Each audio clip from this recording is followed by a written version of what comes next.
మనందరికీ తెలుసు కేవలం 6 నెలల క్రితమే తెలంగాణలో అసెంబ్లీ ఎన్నికలు పూర్తయినాయి.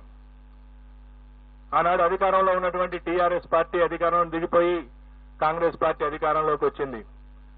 అసెంబ్లీ ఎన్నికల ఫలితాలలో 1, 2, 3, 4 స్థానాలలో ఉన్నటువంటి పార్టీలు అనగా సీట్ల సంఖ్యలో 1వ స్థానంలో ఉన్నటువంటి కాంగ్రెస్ పార్టీ, 2వ స్థానంలో ఉన్నటువంటి బీఆర్ఎస్ పార్టీ, 3వ స్థానంలో ఉన్నటువంటి భారతీయ జనతా పార్టీ, 4వ స్థానంలో ఉన్నటువంటి ఎంఐఎం పార్టీ సీట్ల సంఖ్యాపరంగా 65, 39, 8, 7 వచ్చి ఆనాడు అసెంబ్లీ ఎన్నికల్లో ఉండటం మనం అందరం చూశాం.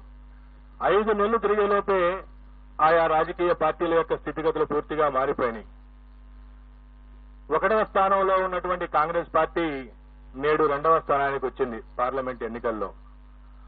ఆనాడు 2వ స్థానంలో ఉన్నటువంటి టీఆర్ఎస్ లేదా బీఆర్ఎస్ ఈ రోజు చిట్ట చివరి స్థానానికి వచ్చింది, అనగా 4వ స్థానానికి.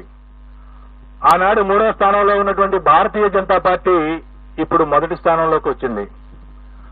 ఆనాడు చివరి స్థానంలో ఉన్నటువంటి ఎంఐఎం పార్టీ ఈనాడు 3వ స్థానంలోకి వచ్చింది.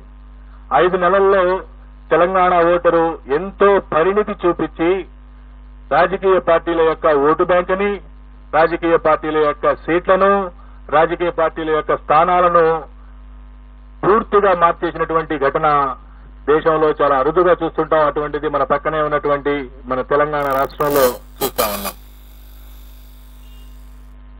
మే 13వ తేదీన జరిగినటువంటి పార్లమెంట్ ఎన్నికల్లో 17 పార్లమెంటు స్థానాలకు ఎన్నిక జరగగా కాంగ్రెస్ పార్టీ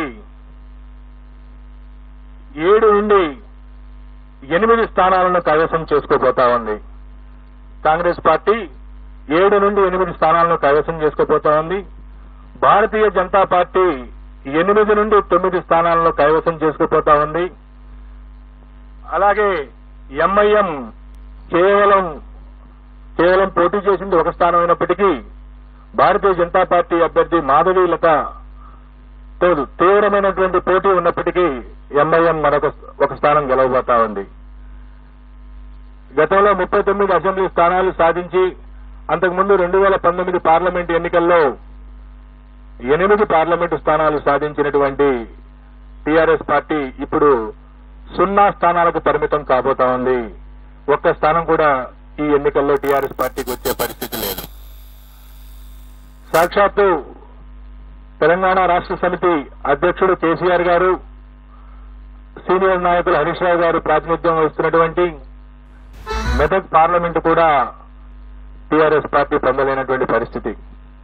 గడిచిన అసెంబ్లీ ఎన్నికల్లో 7 అసెంబ్లీ స్థానాలలో 6 అసెంబ్లీ స్థానాలను సాధించినటువంటి టీఆర్ఎస్ పార్టీ 2 లక్షల పైచిలకు మెజారిటీ 7 స్థానాల్లో సాధించినటువంటి టీఆర్ఎస్ పార్టీ ప్రస్తుతం అక్కడ 2వ స్థానానికి రావడానికి పోటీ పడే పరిస్థితి, 2వ స్థానంలో కూడా ఉండే పరిస్థితి కనబడట్లా.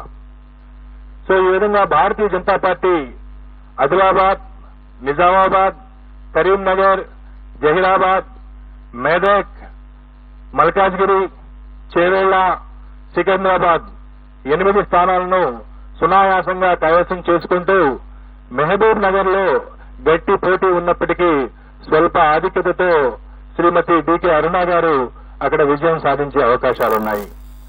అలాగే కాంగ్రెస్ పార్టీ మిగతా నియోజకవర్గాల్లో కాంగ్రెస్ పార్టీ విజయం సాధించేటువంటి అవకాశం ఉన్నది.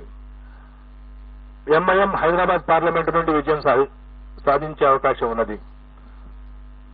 భారత రాష్ట్ర సమితి దాదాపు అన్ని నియోజకవర్గాల్లో 3వ స్థానంలో ఉన్నటువంటి పరిస్థితి.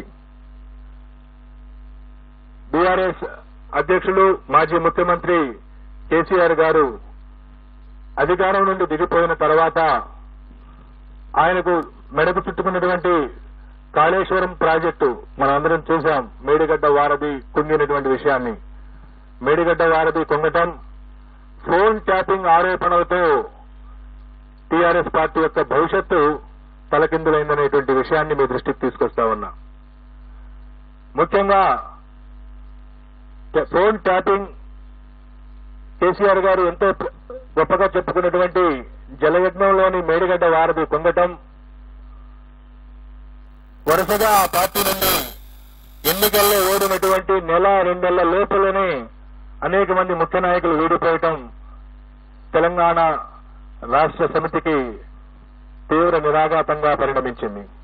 ఇప్పుడు ఆపరేషన్ లేకుండానే మోకాళ్లకు ప్లాస్మా ట్రీట్మెంట్. మీ ఆర్థోపెడిక్ సమస్యలన్నిటికీ రోబోటిక్ టెక్నాలజీ ద్వారా తక్కువ ఖర్చుతో శాశ్వత పరిష్కారం. Free consultation. ప్రతి ట్రీట్మెంట్ పై 20% డిస్కౌంట్. ఈ ఆఫర్ కొద్ది రోజులు మాత్రమే. త్వరపడండి. V9 hospitals 9281465842.